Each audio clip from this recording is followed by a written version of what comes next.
Good morning. This is Father Stephen Kelly from St. John's Church in Detroit. We're continuing our series of daily morning meditations, where we generally look at one or another of the lessons that are assigned for morning or evening prayer, what is known as the daily office lectionary. Let's take a look at the lessons assigned from St. Matthew's Gospel. Now, remember yesterday, during my sermon at the 10 o'clock service, if you were here, or perhaps you've listened to it online as well, I mentioned the fact that our lectionary on Sunday dealt with two different occasions of Jesus raising somebody from the dead. We had both we talked at morning prayer, at the 7:30 morning prayer service. We read from the morning prayer lectionary, the rising of Lazarus. At the Holy Communion service, we had the story of the raising of the only son of the widow. And so we talked about resurrection, being raised from the dead. Now, interestingly enough, just by the way the lectionary runs, we jump back into Matthew's Gospel for today and for today's lesson. And today's lesson from Matthew has to do, once again, for evening prayer, with a story of raising somebody from the dead. Matthew chapter 9, beginning at verse number 18.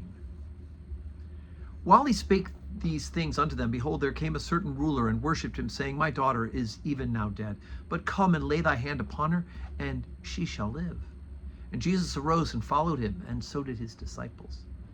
And behold, a woman which was diseased with an issue of blood 12 years came from behind him and touched the hem of his garment. For she said within herself, If I may but touch his garment, I shall be whole. But Jesus turned him about, and when he saw her, he said, Daughter, be of good comfort. Thy faith hath made thee whole. And as the woman was made whole from that hour. And when Jesus came into the ruler's house and saw the minstrels and the people making a noise, he said unto them, Give place, for the maid is not dead, but sleepeth. And they laughed him to scorn.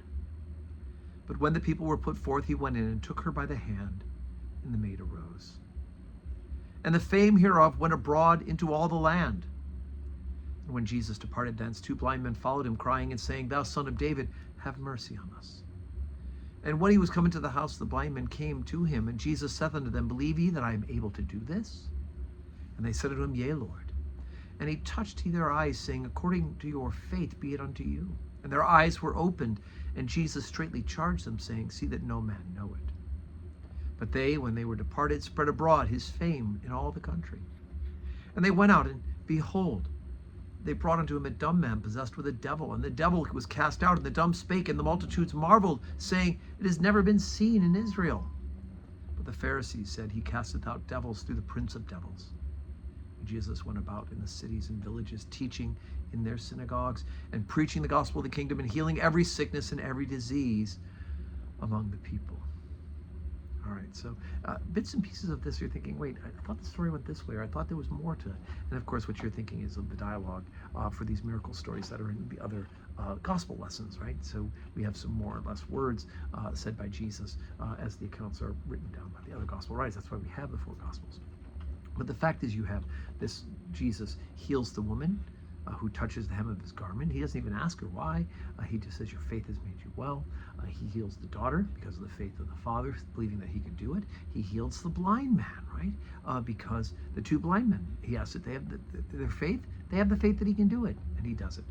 And then, of course, the story of the one who was deaf and dumb once again, a dumb man possessed with a devil, right? And he is able to exorcise the devil, and he is able to speak again. And all of these things, Jesus is charging people not to say, how do you tell two blind people not to tell people how you were healed when they knew you blind and now you see? Of course, this fame is going to spread.